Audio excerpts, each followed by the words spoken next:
Ipasusubasta ng National Food Authority ang mga bigas na 3 buwang pataas ng nakaimbak sa kanilang bodega.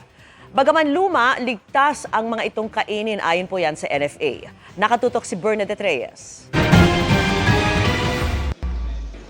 Libo-libong sako ng NFA rice sa Valenzuela ang ipasusubasta na sa mga retailer, dealers at wholesaler ng bigas. Hindi ito mga bagong stock at iba't iba ang presyo, depende sa kung gaano kaluma o kung anong kalidad.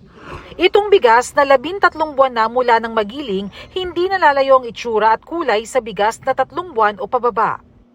Pero itong 9 na buwang bigas, manilaw-nilaw. Meron talagang pagkakaiba sa rice-producing regions na medyo maganda ang mga variety na tinatanim, like Region 3, no? Mas maganda ang kalidad ng bigas dyan. Sa darating na Biyernes, February 20, magsisimula ng auction proper para sa 750,000 na sako ng NFA rice. Depende kung gaano nakatanda ang bigas, maaaring may pagkakaiba sa kalidad at presyo nito. Pero ayon sa NFA, lahat daw ay masasabing fit for human consumption. Ayon sa NFA, tungkulin nilang ipasubasta yan. Siyempre, dahil gusto rin nating lumuwag ang bodega ng NFA at malapit na ang peak season ng harvest sa Marso, no? So, tapos yun, makapag-generate ng revenue. Katumbas ng 1.5 million na sako ng palay ang maaaring mabili ng NFA sa harvest season dahil sa pagluwag ng mga bodega.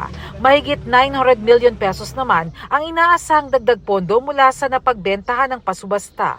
Hindi makakabili ang mga ordinaryong consumer pero makikinabang sila kung ibebenta ng mura ng mga rice trader ang mga bigas.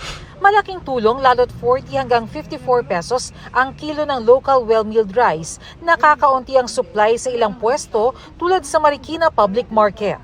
Local rice, actually medyo nagtaas tsaka mahirap kumuha ngayon.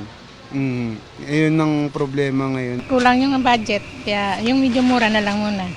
Para sa GMA Integrated News, Bernadette Reyes, Nakatutok, 24 Oras.